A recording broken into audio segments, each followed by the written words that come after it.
प्रधानमंत्री नरेंद्र मोदी और लक्षद्वीप पर मालदीव के नेताओं के द्वारा भाषा टिप्पणी करना चीन समर्थित सरकार को बहुत ही महंगा पड़ गया है। खुद अब मालदीव में चीन समर्थित बने राष्ट्रपति मोहम्मद मोइजू के खिलाफ संसद में अविश्वास प्रस्ताव लाने की तैयारी चल रही है। मालदीव के नेताओं के द्वारा मालदीव में किसी भी वक्त अविश्वास प्रस्ताव लाया जा सकता है और मोइजू के राष्ट्रपति की कुर्सी जा सकता है। सिर्फ मालदीव के पार्टी के नेताओं ही विरोध प्रदर्शन नहीं करे हैं, बल्कि मालदीव के राष्ट्रपति मोइजू को मालदीव के जनता बैकफुट पर लाकर खड़ा कर दिया है और लगातार मालदीव में प्रदर्शन पर प्रदर्शन कर रहे हैं। मोइजू सरकार के खिलाफ चल रहे हैं। इसलिए कहा जा रहा है कि मालदीव में जो सरकार गठबंधन करके चल रही है उसमें से कई पार्टियां मोइजू से नाराज चल रहे हैं। मोइजू के साथ चल रहे गठबंधन से कभी भी अपना कदम पीछे खींच सकते हैं और मोइजू की सरकार कभी भी गिर सकती है। नरेंद्र मोदी और लक्षद्वीप को लेकर मालदीव के नेताओं के द्वारा भाषा टिप्पणी करने के बाद भारत सरकार तुरंत मालदीव सरकार के समक्ष विरोध दर्ज कराया था और मालदीव सरकार उन नेताओं को मंत्री के पद से तुरंत तो हटा दिया था, लेकिन भारत में और विदेशों में रह रहे भारतीयों हैशटैग बायकॉट मालदीव की जो मुहिम छेड़ा था वो आज भी ट्रेंड कर रहा है।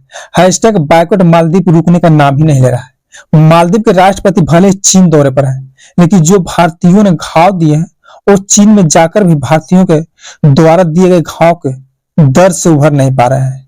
अब नौबत आ गया है कुर्सी जाने तक है। मालदीव के संसदीय अल्पसंख्यक नेता अली अजीम मालदीव के नेताओं से कहा है कि राष्ट्रपति मोइजू के खिलाफ अविश्वास प्रस्ताव लाकर कुर्सी से हटा दिया जाए। अली अजीम ने आगे कहा कि हमारा विदेश नीति राष्ट्रपति मोइजू के बनते ही पूरी तरह से बर्बाद हो गया है। हम किसी भी पड़ोसी देश से अलग थलग नहीं होना चाहते हैं। खुद मालदीव के पर्यटन संगठन ने एक बयान जारी की है और कहा है कि मालदीव के मंत्रियों के द्वारा अपमानजनक टिप्पणी जो भारत के प्रधानमंत्री नरेंद्र मोदी और लक्षद्वीप पर टिप्पणी किया है, हम उसे कड़ा निंदा करते हैं। भारत मालदीव के सबसे करीबी और पड़ोसी साथी है। मालदीव के हर संकट में भारत हमेशा साथ खड़ा रहा है।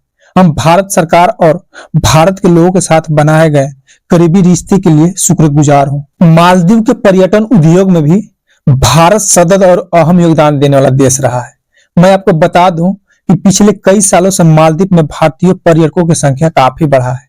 इसलिए मालदीव के पर्यटक संगठन के काफी चिंता सता रही है कि अगर इसी तरह से बायकॉट मालदीव चलता रहा तो मालदीव के अर्थव्यवस्था में काफी नुकसान हो सकता है और फिर मालदीव को पाकिस्तान और श्रीलंका जैसे हालातों का सामना करना पड़ सकता है।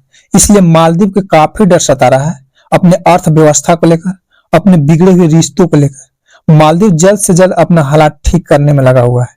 इसलिए सूत्रों के हवाले से पता चल रहा है कि मालदीव के राष्ट्रपति मोइजू भारत आकर भारतीय के दिल को एक बार फिर से जीतना चाहते हैं।